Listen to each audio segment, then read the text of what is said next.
J'aime bien suivre juste où la vie m'amène.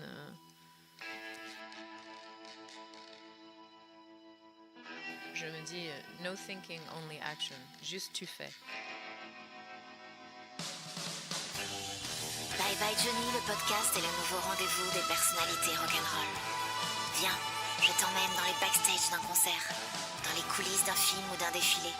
Là où tu peux rencontrer ton héros qui prend sa bière, se détend et refait le monde avec toi. Allez, je te donne ton laissez-passer, ton bracelet rouge et découvre les confidences d'un artiste aussi rock qu'inspirant.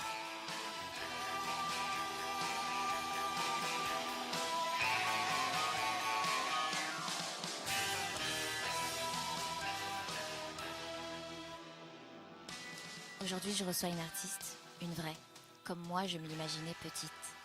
Celle qui parcourt le monde, guitare au bras et libre dans sa tête. Lorsque je suis arrivée à Paris en 2005, on commençait à parler d'elle dans les couloirs des maisons de disques. Cette chanteuse aux faux airs de Björk, c'était bien, c'était indé. Brisa Rocher a fait depuis son petit bout de chemin en gardant toujours une part de mystère et d'intégrité. Une artiste impossible à mettre dans un style ou dans une case. Ou si, justement, la sienne. Je la respecte beaucoup pour ça. Brisa a grandi tout au nord de la Californie, au milieu de séquoias et de cyprès noirs, et n'a de cesse depuis de créer. Auteure, compositeur, interprète, elle vient de sortir son 6e album, Phaser. Un album personnel qui m'a touchée en plein cœur et donné envie de la rencontrer et de comprendre qui se cachait derrière cette lumineuse artiste que j'ai toujours suivie d'un œil. Bonjour Brisa. Bonjour. Est-ce que cette introduction te convient ? Oui, vraiment. Elle est un peu personnelle, mais je ne pouvais pas faire autrement. Maintenant, si toi, tu devais te présenter, tu dirais quoi ? En fait, je parlerai peut-être... j'ai appris que c'est toujours bien de parler de la France, tout de suite. Parce qu'avant, je ne parlais pas de la France et des gens étaient vexés en France dans les interviews. Donc, je dirais que je suis une étrangère et que j'aime être une étrangère et j'aime être une artiste partout. Mais en France, il y a une belle place, une belle passion justement pour l'artiste en France. Mais qu'à part ça, je suis assez brutale, sauvage, américaine, bricoleuse, improviste. On a, dans la création et dans la vie, on a une façon de faire avec ce qu'on a aux États-Unis, ce qui est une des choses qui est saine dans cette culture. Et je vis ça. Donc, et est-ce que quand tu es aux États-Unis, tu n'es pas étrangère non plus ? Tu n'es pas la française ? si maintenant, et justement ça me va. Ça me va. Donc tu es étrangère un peu partout. Yes, exactement, exactement. Ok. On va commencer par se plonger dans ta mémoire, c'est l'interview Bye Bye Baby. Est-ce que tu te souviens de ce que tu voulais faire petite ? Oui. D'abord, je voulais être batteur. Après, je voulais être architecte. D'accord. Après, je voulais être écrivain. Et après, je voulais être singer-songwriter. À quel âge c'était ça ? En fait, il y a une histoire qui dit qu'à 2 ans, j'étais dans un club avec ma mère et il y avait une petite scène avec une femme qui chantait. Et j'ai dit, soi-disant, I want to do that. Oh. Et la chanteuse m'a entendue et elle est venue, elle m'a pris dans ses bras, elle m'a amené au micro et j'ai chanté toute une chanson, comme ça. Et, oui.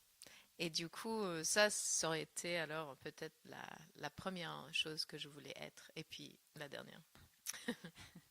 Est-ce que tu avais des héros ou des héroïnes petites ? Oui, oui, en fait, j'étais très obsédée par la poésie et donc j'avais découvert tous les beat poets quand j'étais pré-ado et donc j'adorais Ferlinghetti et j'étais vraiment très Ferlinghetti. Après, j'étais obsédée par Wallace Stevens, un autre poète et et puis mes parents étaient quand même très charismatiques, donc mes parents étaient les héros aussi, je pense. C'était héros.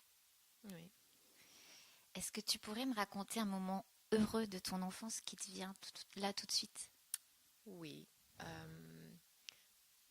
En fait, j'ai commencé à écrire de la poésie quand j'étais très petite. Et j'ai écrit un premier poème peut-être à 5 ans sur un moment de bonheur dans ma vie qui était, euh, on avait un grand jardin et on était dans le jardin avec ma mère dans l'été, il faisait beau et on mangeait quelque chose avec du miel et il y avait des fleurs qui étaient très fuchsia et il y avait des couleurs, ce miel, il y avait ma mère, il y avait le soleil, le jardin. C'est marrant, c'est toujours assez imagé quand tu parles. Je me souviens quand tu as fait, quand tu as annoncé la Hmm. chanson que tu allais faire la dernière fois, samedi dernier. Tu as planté le décor et du coup ça a donné encore une ampleur encore plus puissante au titre. Hmm. Et je trouve que tu fais ça super bien. Merci. Si tu pouvais parler à la petite fille que tu étais aujourd'hui, tu Hmm. lui dirais quoi?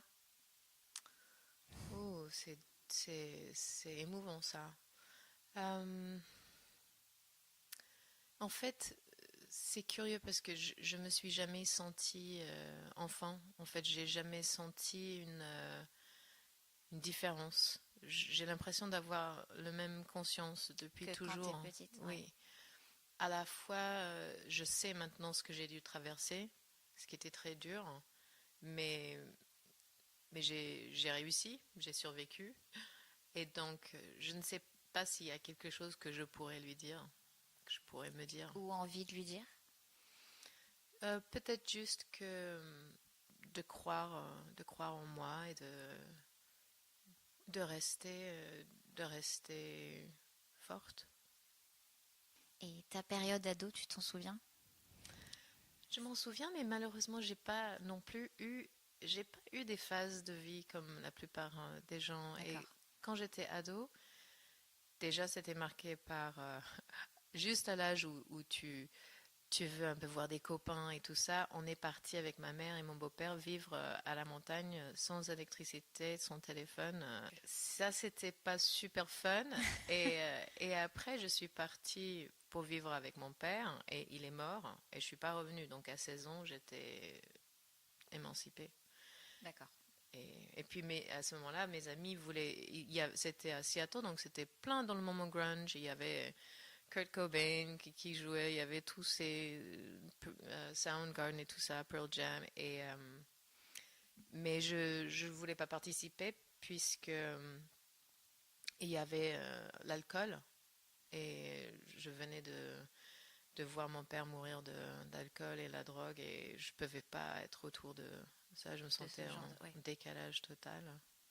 je comprends. Donc du coup, c'était pas vraiment une adolescence adolescente. Ouais, non, ouais, tu l'avais déjà vécu, quoi, pratiquement ton adolescence, bien avant l'âge. Je pense au fait que je l'ai vécu beaucoup plus tard, vers 30 ans. On va parler maintenant de ta carrière, c'est l'interview Bye Bye Badass. Quel est l'artiste qui t'a toujours inspiré, qui te suit et qui t'a toujours inspiré? Joni Mitchell, je pense. Ah, Oui, est-ce que tu as besoin d'admirer la femme ou l'homme pour aimer l'artiste? absolument pas. Non.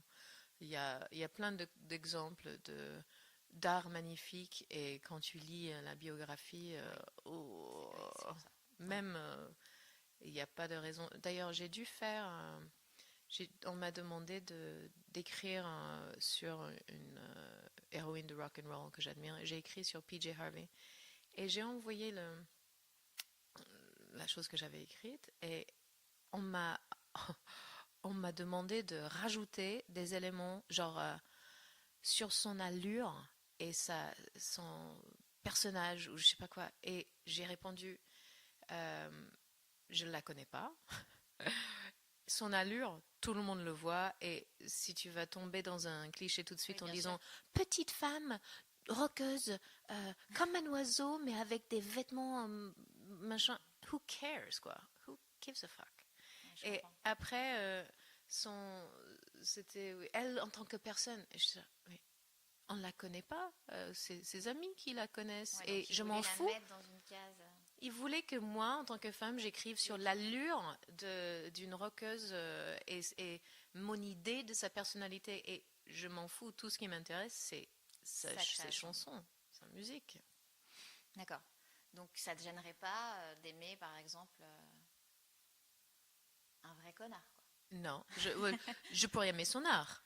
Oui, Oui, son œuvre. d'accord. Ok. Absolument, oui. Non, non, mais Oui. voilà. Ok. Est-ce que tu as une hygiène de création?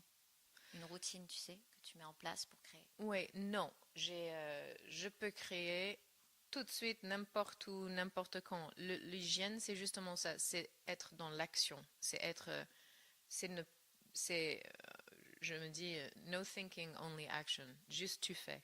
Tu fais. Mais tu fais parce que tu sens la pulsion ou parce que même Je pas? peux avoir la pulsion Ou quand je là, veux, d'un hein. coup, là, Si je tu te prends dis, ça, je te fais un morceau. C'est.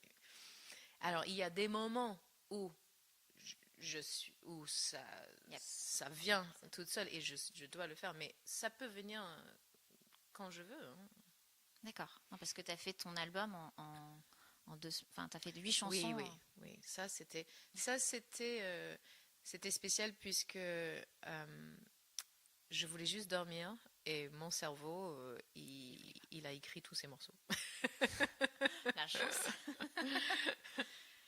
Quelle est la phase que tu préfères le plus dans la création d'un album? Hmm.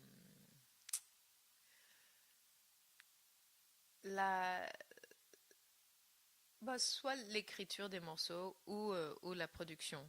Mais la... il y a un moment où il y a un moment où on s'ennuie un peu, où on se lasse. Entre les moments, en fait, genre, tu écris des morceaux et puis il faut attendre pour C'est vrai. les produire. Pendant ce moment-là, j'ai envie de déjà enterrer l'album. Et puis à nouveau, une fois que tu l'as produit et tu attends que ça sort, presque je me dis, oh, pourquoi est-ce que j'ai fait cet album? Oh non, Je vite, vois. vite, le prochain, vite, le prochain. Genre, oh. Les moments entre deux Ouais, je sont. comprends. Il faut dans l'action, quoi. Toi, tu as besoin d'être dans l'action, j'ai Oui, l'impression. oui. Ok. Tu as collaboré avec deux pointures artistiques, John Parrish pour la production et Jean-Baptiste Mondino pour la pochette de l'album. C'est assez incroyable. Tu peux nous raconter comment ça s'est passé? Oui. Euh, j'avais écrit ces morceaux et je me suis dit, ah, ça c'est un projet que je pourrais produire peu cher, ce qui est finalement pas du tout le cas. Mais je me suis dit, la seule chose qu'il faudrait que je décide, c'est quel degré de country je voudrais mettre dans ce projet. Parce que j'entendais un aspect folk, mais un petit aspect country dans les harmonies des voix, par exemple, dans les C'est refrains. vrai. Et ça aurait pu être poussé beaucoup plus loin. Et je me demandais ce que je voulais. Après, une fois que j'ai ouvert cette porte-là, d'imaginer les arrangements de prod, je me suis dit, ah, ça pourrait être des guitares électriques avec une batterie assez, assez présente, ça pourrait être avec des cordes, ça pourrait être avec piano, ça pourrait être vraiment avec genre banjo et harmonica. Et j'ai commencé à imaginer tout un tas de directions que ça pourrait prendre. Et je me suis dit, ah, je sais qui pourrait me dire quel degré de country à mettre dans cet album, c'est Nick Cave.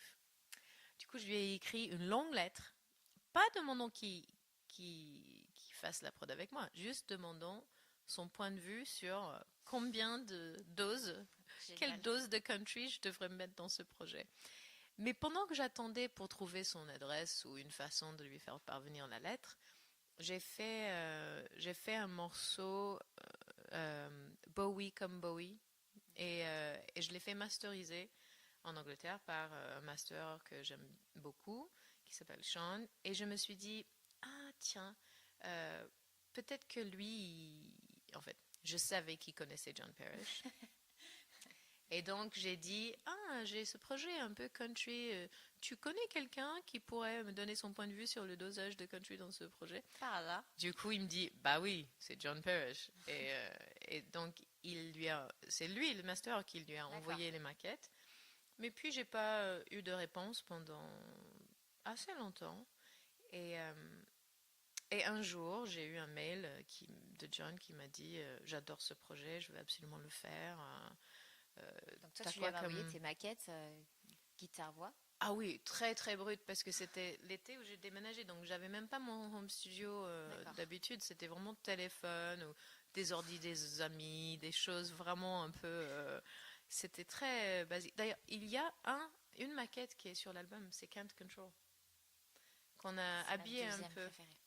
Et ça, c'est ma maquette d'origine, c'est ma guitare et ma voix d'origine de la maquette.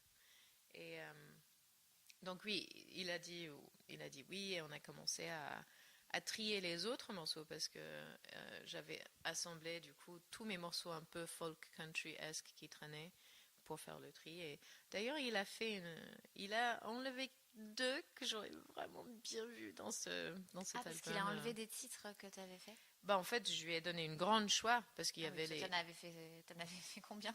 mais j'ai beaucoup de morceaux. J'ai beaucoup, beaucoup de morceaux. Et, Génial. et puis pour mon dino, bizarrement, autour du même moment, j'ai reçu un mail de lui, puisqu'on est vaguement en contact D'accord. depuis des années. Et dans son mail, il y avait un lien à peut-être une remix Dolly Parton ou juste peut-être un morceau Dolly Parton. Et du coup, j'ai dit, oh, c'est dingue, tu m'envoies du Dolly Parton pendant que je suis juste en train de me pencher sur mon album le plus country que je vais faire. Et il m'a dit, quoi? Country? C'est The White Man's Blues. Envoie-moi des maquettes, je vais écouter. Je lui ai envoyé des maquettes et il m'a répondu, c'est moi qui fais la couve. Trop bien. Et il me l'a fait gratuitement. Oh là là. Ah oui, Ouais. donc ça t'a pas coûté ça. Ça, c'est la seule Ça, chose c'est le cadeau. qui m'a pas coûté la peau des fesses, oui. Ah là là. Ce dernier album, Further, est assez folk et très personnel. Ça vaut ce que ça vaut, mais c'est mon album préféré de tout ce que tu as pu faire avant. Oh, Ça doit résonner peut-être avec la femme que je suis en ce moment. J'aime beaucoup, beaucoup, beaucoup. Il tourne en boucle à la maison. oh, Ce merci. sera mon album de cet été. Tu sais, je pars en Californie, puis au Burning Man pour la première fois. Ah, non, je ne savais Je pas. l'écouterai sur la route. Justement, tu peux nous parler de cet univers californien qui a été ton refuge de création, mais aussi là où tu as dû faire face à un passé parfois douloureux. Hmm. Oui, en fait, la Californie du Nord, là d'où je viens, c'est un endroit arrêté dans le temps. Vraiment, c'est quand même bon, c'est un endroit bien Burning Man, Ouais, j'imagine. comme tu peux imaginer, mais c'est pas que ça. Il y a des chercheurs d'or, il y a des gens qui vivent en autarcie à la montagne avec des garçons avec des longues tresses. Il y a il y a il y a un changement en ce moment à cause de la légalisation de marijuana qui est pas forcément positif. Ça amène quand même beaucoup de gens qui veulent faire de l'argent et beaucoup d'autres drogues et beaucoup d'argent un peu bizarre. Et puis il y a toute une population migrante, des gens qui taillent l'herbe et qui viennent du monde entier, mais qui, du coup, il y a presque des batailles pour qui est-ce qui a le droit de bosser quoi. Il y a plus de violence qu'il n'y a jamais eu dans ce village maintenant, mais c'est quand même, malgré ça, un endroit hors le monde. On n'a pas de McDo, on n'a pas de big business, on a des festivals drôles, un festival de véhicules qui sont que avec l'énergie des humains, je veux dire D'accord. kinétique. Et les véhicules sont tous décorés avec un thème, comme des sculptures. En fait, ça s'appelle The Kinetic Sculpture Race. D'accord. Et donc c'est un endroit assez magique. Ouais, ça a l'air d'être assez inspirant. Quelle est la chanson qui te touche le plus lorsque tu la chantes?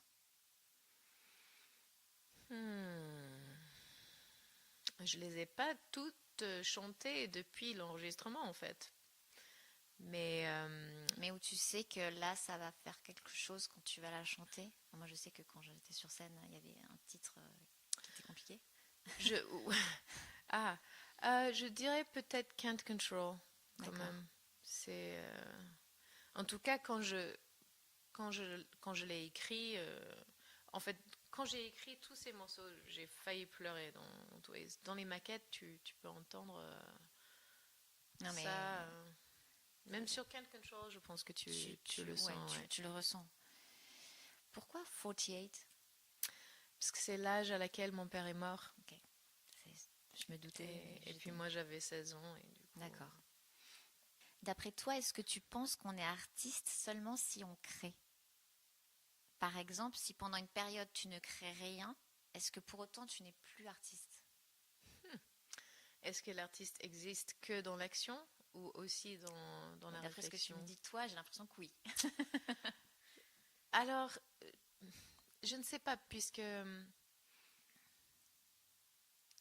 tous les états face à la mort sont la vie, hein. Oui, Quand quand tu te languis de quelque chose et quand tu désires quelque chose et quand tu n'arrives pas à agir, tout ça c'est également vivant, hein, contre la mort. Donc peut-être aussi que on a besoin de ces autres moments pour, pour créer après.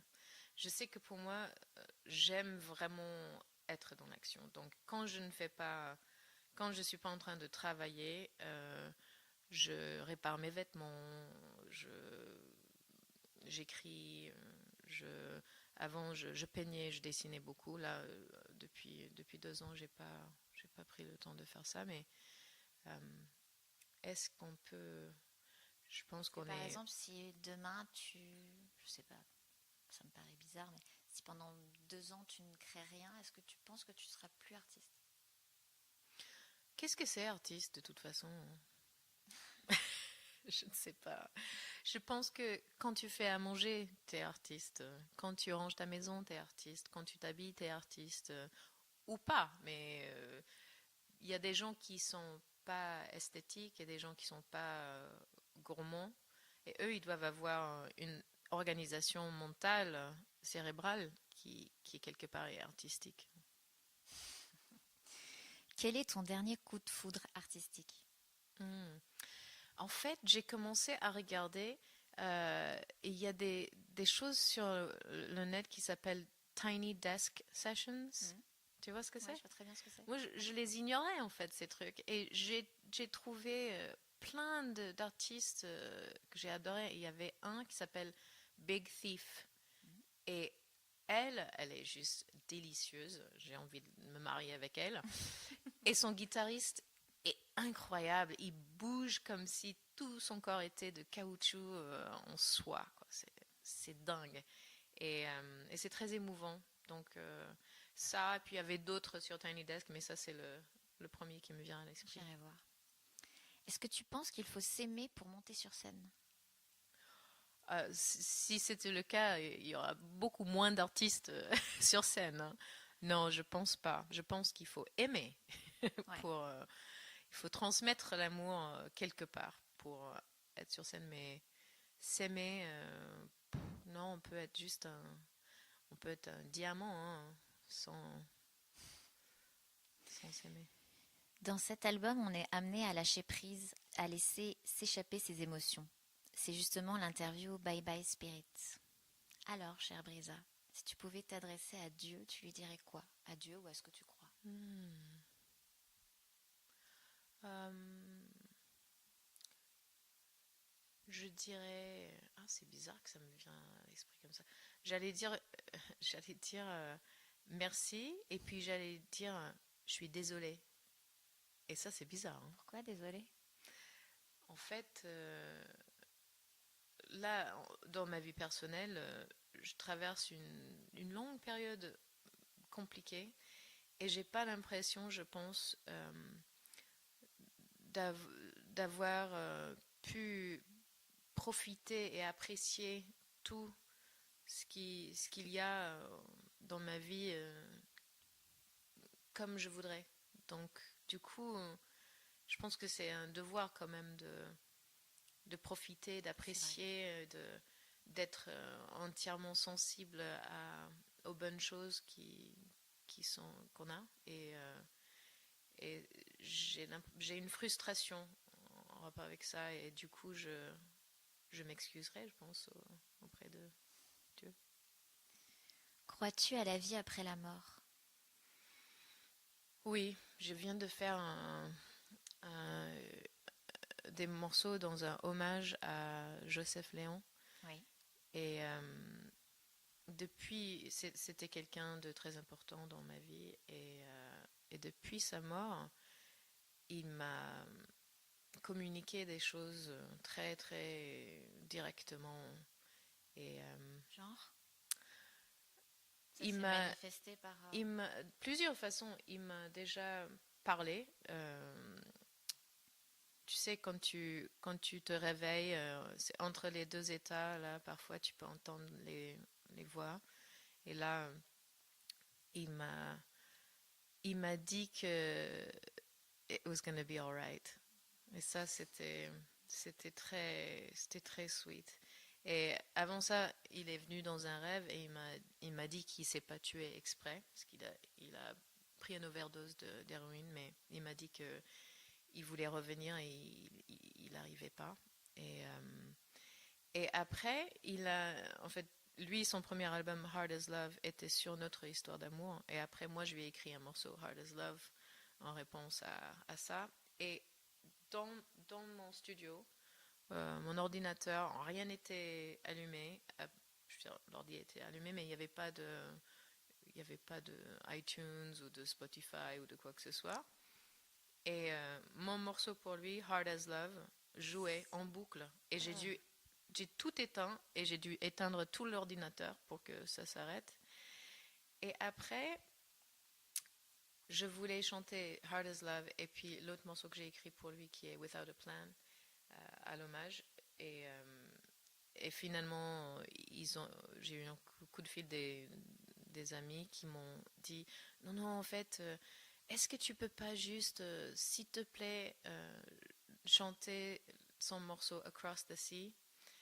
Et là, en fait, je suis en moment de rupture et avec, avec l'homme pour qui il a écrit ce morceau. Et le morceau disait qu'il voulait qu'il allait l'enlever de ma maison à travers la musique.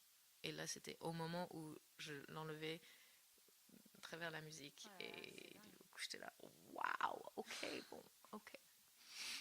Donc oui, je crois. Je comprends que tu crois. C'est vraiment inspirant chez toi. Est-ce que tu peux nous raconter l'histoire d'un de tes objets? Je sais pas, Oui, alors les plumes là, Ouais. c'est des plumes de mon oncle. Et pas que, parce que après j'ai mis plein de plumes qui traînaient partout, mais euh, il y avait il y avait une collection de plumes que j'avais fait quand j'étais petite, puisque j'ai vécu sur la mer. Et puis lui, il habitait à la montagne, et quand il est mort, j'ai récupéré des griffes d'ours, des pépites d'or, bocals de cocaïne, et plein de plumes. Et voilà, c'est les plumes qui viennent de la Californie du Nord et qui C'est- étaient à lui. Est-ce que tu as des rituels, des manies, des gris-gris avant de monter sur scène? Malheureusement, j'ai tendance à boire de la vodka avant de monter sur scène. J'aimerais que ça soit autrement. Quand j'étais enceinte, évidemment, je ne l'ai pas fait. Et j'ai eu plus de difficultés à être transcendante ou à être ailleurs, en fait. Ouais. Et ailleurs, mais là, ailleurs ou vide ou plein ou ce Oui, que je tu veux comprends. dire. Mais ouais, c'est là pour la promo en fait. J'étais très tendue parce que il fallait que je joue la guitare et je fais pas souvent ça et puis c'était à la radio live et tout ça et je Tu l'as l'avais bien pas fait. encore fait. Merci, mais j'étais très très nerveuse. Du coup, j'ai fait un morceau. J'avais amené un petit peu de vodka, mais c'était genre à midi, donc je me suis sentie bizarre à le boire, donc je l'ai pas bu. J'ai fait le premier morceau et j'étais tellement tendue et je me suis dit, allez, je vais le boire avant le deuxième morceau. Et je l'ai bu et puis deuxième morceau, mais tellement mieux, tellement C'est tellement marrant. mieux. Ouais, mais... Et je me suis dit, ah, c'est dommage, mais bon, c'est comme ça. Ou pas, ouais. Ouais, c'est pas non Bon, plus là, des c'est... litres, hein, mais 3 litres de vodka avant d'aller sur scène. Je rappelle que ton album s'appelle Father. Si tu pouvais parler à ton père aujourd'hui, tu lui dirais quoi? Hmm, Qu'est-ce que je lui dirais? Même si tu dis beaucoup de choses dans l'album, mais Oui. Hmm. C'est une drôle de question parce que je suis plutôt dans l'attente d'entendre des choses de lui. Je Donc, sais. qu'est-ce que moi je lui dirais? Je lui dirais en fait que voilà, j'ai une vie rock and roll. Tu penses qu'il aimerait cet album? Je pense pas. Ah bon? Il aimait pas trop le folk. Préféré le rock? Ouais. Ouais, non, je pense que il dirait ah oui, hippie, genre un truc, oui, Johnny Mitchell, bla bla bla. D'accord. Je vois très bien. Quelle est la chose dont tu es le plus fier dans ta vie? Hmm. En fait, j'ai écrit un livre de poésie de 60 pages qui m'a pris 6 ans. Et en tout cas, en termes de choses, œuvres, Oui. je pense que c'est l'œuvre le plus aboutie que j'ai jamais fait. Et tu l'as sorti? Alors, je l'ai pas sorti. J'aimerais bien le sortir, mais j'ai jamais trouvé. J'ai pas trop essayé, mais de temps en temps j'essaye et j'ai jamais trouvé une issue. Pour ça, Éditeur. en fait, c'est pas une poésie à la mode du tout. C'est très dense et assez formel, assez. C'est pas conversationnel ou confessionnel comme aujourd'hui. Aujourd'hui, toute la poésie, c'est genre en rapport avec des rites culturels ou Oui, c'est la vrai. conversation. Mais Oui, c'est vrai. Est-ce que le temps qui passe te fait peur? Tu entretiens quel rapport avec la vieillesse? oui, ça me fait peur puisque c'est très dur déjà de survivre dans cette industrie. Et en tant que femme, j'ai l'impression quand même que l'aspect visuel, l'aspect jeune et belle potentiellement, ou en tout cas euh, que l'aspect jeune pour une femme compte toujours dans ce business. Oui, Et c'est puis vrai. en plus, euh, l'âge global dans la musique compte puisque des gens qui veulent investir, ils veulent imaginer une longue suite de choses qui vont suivre, qui Longue vont. carrière, oui. Du coup, je me sens, je ressens une pression de, ouais, je ressens une stress de vieillir et de ne d'avoir de moins en moins de soutien dans ce que j'aime faire. Et du coup, tu te vois où dans 10 ans? Alors l'avenir, je suis vraiment pas à venir. D'accord. Je ne sais T'arrives pas. pas à te projeter. En, je, Enfin, t'as pas envie, quoi. en fait, j'ai déjà fini l'album après celui-là, hein. Mais non. Si. Et donc j'ai ça, et puis j'ai d'autres des projets à sortir. Et alors, je peux imaginer que je vais passer plus de temps en Californie puisqu'il y a mes parents qui vont vieillir. Il y a des choses que je peux anticiper. Et puis il y a ma fille, donc elle sera au, au lycée, je sais Elle vit pas. avec toi? Elle vit avec moi, oui. Et j'aime bien suivre juste où la vie m'amène. Quel compliment pourraient dire de toi tes amis? Alors, je suis connue dans mon zone très proche pour être comme un chevalier, en fait, très Conquérant. conquérant et toujours là, fidèle, romantique, toujours romantique, fidèle. Alors là, je parle d'amitié, hein. Et Ouais, c'est ça. mais et oui, conquérante, oui aussi, très forte. T'es à l'aise avec les compliments? Oui. Oui.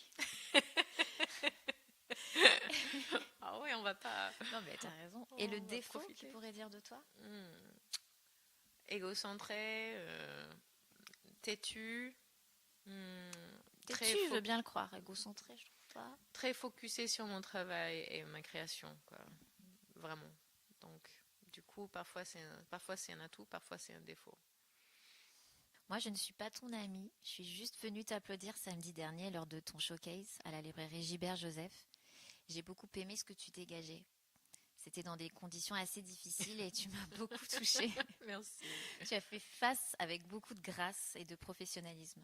J'ai découvert aussi une partie de ton public qui était là pour t'applaudir et qui t'aimait sincèrement. Hmm. Parfois même avec une détresse lumineuse. C'était très Hmm. très beau. Hmm. On Merci. va passer à l'amour. C'est l'interview de Mhm. Johnny Cash et John Carter. Tu nommes Brisa. toujours les parties Oui, des interviews, ouais, hein? je fais C'est comme ça. fun. Brisa, est-ce que tu es déjà tombée amoureuse d'une femme? Oui. Dis-tu facilement je t'aime?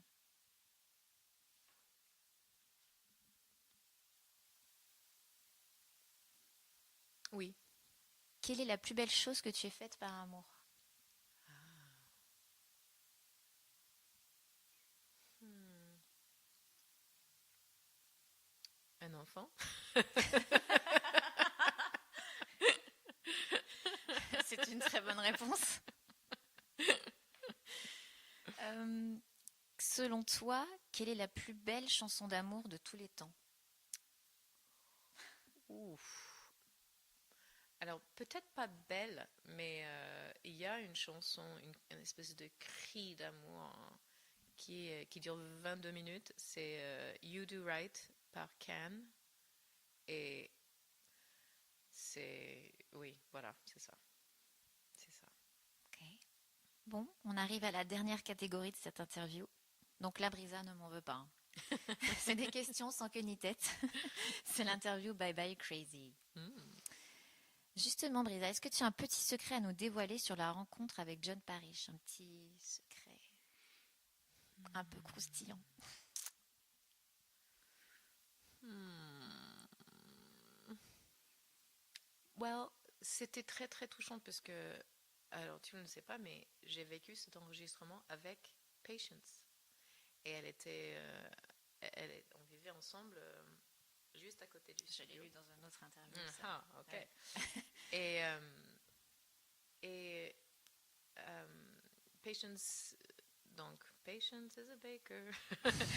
Du coup, elle se levait à 4 heures du mat pour faire des pâtisseries que j'amenais toutes tièdes au studio.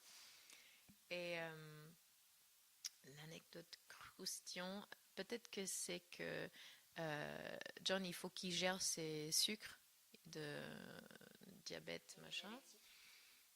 Et, Elle fait des pâtisseries sans sucre. et du coup, non, du coup, par amour de Patience et pour participer dans le moment, il fallait qu'il gère autour de cette arrivée des pâtisseries, qui mangent autre chose, qui ne mangent pas ça, qui prennent ces choses pour pouvoir participer avec nous, avec des pâtisseries. Si tu devais choisir, PJ Harvey ou Johnny Mitchell? Quand même, Joni Mitchell. D'accord. Ouais, c'est dur, hein. Désolée, Pidgey. Ah, t'en voudras pas. Quelle est la chanson que tu n'as pas écrite et dont tu aurais aimé être l'auteur? Ah, hmm, il y en a tellement. Ça dépend si on parle de l'arrangement et tout. Si j'avais pu moi-même orchestrer tout l'enregistrement de You Do Right, par Mhm. exemple, oh, quelle fierté, parce que c'est juste tellement magique. Mais Vraiment le résultat final en fait que les gens connaissent oui, tous, oui. qu'ils ont présenté. Si tu devais Hmm. choisir. Mais c'est curieux parce que du coup, ça serait pas moi qui chantais. C'est peut-être justement là, j'ai fait 50 Ways to Leave Your Lover quand même. C'est un super Ouais, morceau, quoi. Je vais choisir celui-là. d'accord. Quel est l'artiste français qui t'inspire? Hmm. Euh, J'aime bien Barbara et puis bon, en fait tout ce qui est vraiment très français, Françoise Hardy et tout, Gainsbourg, ces choses qui sont assez sexy, D'accord. très exotiques pour nous, très Oui. un peu un peu chuchoté, un peu doux. C'est vraiment Ouais, Ouais, ça reste exotique pour moi. d'accord. Oui, surtout aux États-Unis, ça doit être perçu comme quelque chose de très Frenchy. Enfin, je sais pas, Oui, mais et puis en fait, même aujourd'hui, il y a toujours cette façon de parler et de faire cette voix très sexy. C'est un peu Birkin et tout ça. Mais il y avait un groupe que j'ai bien aimé qui était plus rock, c'était Ponyhawks. ah, J'ai bien aimé Ponyhawks. Oui. c'était cool, ouais. Tu préfères vendre 10 disques ou faire 500 écoutes sur Spotify? Petit disque. Parce qu'il y a l'objet et il y a le travail derrière, c'est ça?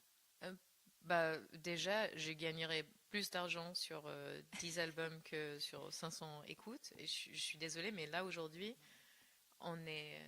moi, je me demande comment est-ce que je vais vivre. Je... C'est de pire en pire. Donc, et puis, les disques, ouais, c'est un objet. Si j'en vends, si j'en vends 10, ça va être écouté, écouté, écouté. Quelqu'un d'autre va l'écouter. Il va le passer dans une fête. Et il y aura plein d'écoutes. Tandis que Spotify peut tourner pendant que tu fais la vaisselle dans l'autre pièce et tu entends rien. C'est vrai. C'est quoi le dernier disque du coup que tu as acheté Hmm. ou Je ne écouté? sais pas du tout. Euh, alors, j'ai écouté des... en fait, non, alors c'est la même réponse, probablement.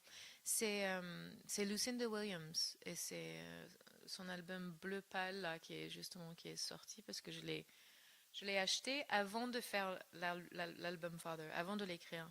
Et je l'ai pas écouté. Et puis je l'ai écouté il y a genre 3 semaines et j'étais bouche bée puisque quand je l'ai vu en concert, ça m'avait quelque part inspiré pour faire l'album Father, mais sans trop savoir pourquoi. Et quand j'ai écouté l'album qu'elle défendait ce jour-là, c'est sur la mort de son père. Ah, Et c'est peut-être ça, je ne savais même c'est pas. Ça, peut-être c'est pas un plus mal que journaliste tu qui m'a l'aies dit pas ça. écouté avant, quoi, que tu l'écoutais après. C'est bien, c'est peut-être pas plus Oui, mal. oui, oui, oui, Pour, je pense. Je pense. Tu es musicienne, auteure, chanteuse. Du coup, si demain tu devais choisir, tu préférerais devenir aveugle ou sourde? Hmm. Je pense quand même. Ouais, c'est très dur ça. Je pense aveugle parce qu'on peut aussi sentir le son, toujours. Tu préférerais ne plus voir. Non, non, non, le contraire. Tu préférerais ne plus entendre. Oui, c'est ça. C'est vrai. Sourde, ouais, je pense. Et comment tu ferais sans musique? Je le Tu vivrais le vivrais physiquement. dans ta tête. Ok. Déjà, je pourrais toujours chanter, hein. Oui, mais t'entends. Non, mais T'imagines sans retour j'aurais la sensation de physique le faire, ouais. et puis je pourrais ressentir les vibrations des basses et je pourrais regarder les gens faire de la musique. Et je pense que ça serait moins compliqué comme changement de vie D'accord. plutôt que imagine tout ce qu'il faudrait repenser si tu voyais plus, même juste pour aller dans le métro, tandis que si tu entends pas, tu peux quand même vaguement continuer à fonctionner. Moi, j'ai un problème avec À la le fois, son et tout. comment est-ce que il faudrait vite que tu apprennes à lire des lèvres, quoi. Ouais. Et moi, en fait, bizarrement, je suis très sensible au son et souvent, je me trouve sursaturée. Ah ouais. Souvent, quand il y a même la musique, j'en peux plus. Il, il y a trop. C'est trop de bruit, parfois. Le silence est du bruit, hein, ceci dit. Oui, c'est vrai. Alors là, tu peux peut-être me détester, mais voilà, c'est une question. Pourquoi n'avoir jamais tenté une émission de télé comme The Voice? On m'a demandé de faire The Voice en France. Alors, En fait, je l'ai considéré parce que je me suis dit que ça pourrait être fun. Mais après, on m'a dit que ils prennent souvent des chanteurs qui ont déjà un peu de carrière pour les casser exprès. Parce que du coup, ils sont censés être bons Et du coup, ils sont plus faciles à critiquer durement. Et je me suis dit, non merci. Non, ça va aller là. Je pense C'est bon, que... j'ai donné. Ouais, non, c'est... Ça suffit. Plutôt Paris ou la ville où tu es né en Californie? Paris, Ah ouais, carrément. oui. Sans... Bah, tu sais, je suis retournée 2 ans là récemment. Et autant j'adore cette ville et j'adore le style de vie là-bas, mais mon travail, mon Oui, réseau, je comprends. mes batailles, tout ça a été gagné ici. Et c'est très, très précieux qu'on m'appelle pour des projets, que je sais qui appeler pour les projets. Oui, je comprends. Ouais, t'as pas bataillé à essayer de... Ouais. Oui. Si je te donnais 1 million d'euros là tout de suite maintenant, Hmm. t'en ferais quoi? Je produirais tous les... Parce que je produis aussi, hein. Là, j'ai produit tous les albums à part le premier. Et sauf que là c'est le premier album que je produis et que je sors jusqu'à distribution. Et Plus promo, plus... oui, donc tout. Euh, Ça, je ne vois pas comment est-ce que je pourrais refaire ça, puisque franchement, c'est trop cher. Et, euh, et entre-temps, ce que j'adorerais, c'est pouvoir produire mes projets, sortir mes projets et produire les projets de mes amis et des gens qui m'intéressent, en fait. Mais pour ça, il faudrait être milliardaire. Je te le donne virtuellement. Ah, merci. Comme ça, je pourrais te produire, par exemple, tu vois. À qui tu aimerais faire un fuck là tout de suite maintenant? Hmm. Première personne qui te vient. Je peux pas dire le nom, c'est trop méchant. Mais en revanche, dans l'album que j'ai fini, qui suivra Qui cet suivra. album, qui n'a rien à voir, qui est D'accord. radicalement différent, j'ai écrit un morceau, fuck, qui dit le refrain c'est Good riddance, good riddance to poison that you send. Et c'était après un café avec un copain qui a descendu cet album d'ailleurs, qui a dit ah oui, heureusement que c'est pas cet album-là qui va faire que tu breaks parce que quand même ça marche pas. T'es pas vraiment blablabla, je sais pas. C'est pas vraiment un ami ça. Exactement. Good riddance. Ouais. Plutôt Father ou Mother? Oh là, bah, après cet album, il va falloir que je fasse des choses mother, hein, puisque sinon, elle va être jalouse. Donc, bon, et puis je suis mother, donc ça fait beaucoup de mother. Là, et puis à patience. Ouais, non, on va aller dans une phase mother, je pense. Ok. Et enfin, comme tu le sais, le podcast s'appelle Bye Bye Johnny. Si tu pouvais rencontrer un Johnny célèbre, vivant ou mort, ce serait lequel? Johnny Cash. Pourquoi? Oh, il a cette voix, il a cette classe. Il était émouvant et classieux, juste Je et suis d'accord beau, avec toi. juste un homme, ouais, un homme classieux et Que t'aurais aimé rencontrer. ouais. Je comprends. Ça y est, c'est la fin de cette interview. Merci beaucoup, Brisa. On retrouve en fin d'interview un titre musical de ton album Phaser que j'ai choisi pour toi. C'est une première. D'habitude, c'est l'artiste qui choisit lui-même une chanson qui le définit. Mais là, il fallait absolument que je partage ce titre qui me bouleverse. Il s'appelle, ou plutôt, elle s'appelle Patience. Mais avant de se quitter, une dernière question. Alors, Brisa Rocher, c'est quoi pour toi être rock? Hmm. C'est c'est sublimer notre ridicule, sublimer nos aspects maladroits, les assumer et ne pas avoir peur d'être un clown dans l'amour, dans l'intensité et dans son corps même. Have patience, be prudent. Oh, you know I can, you know I can. Have patience, be prudent. Oh, you know I can, you know I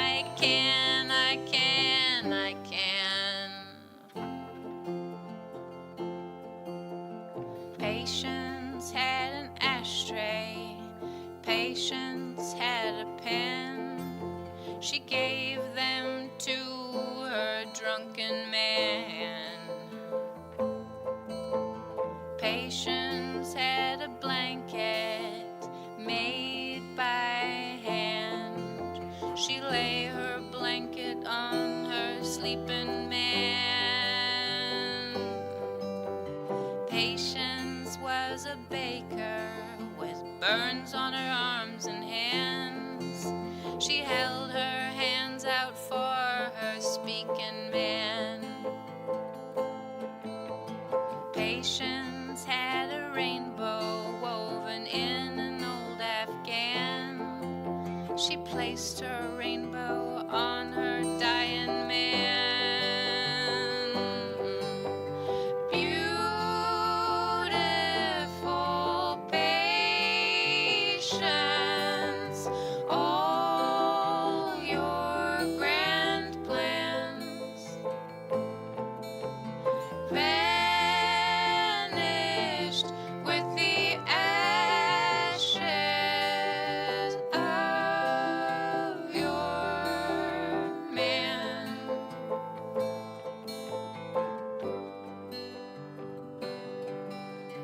Patience held a towel, Patience held a pan. She held herself together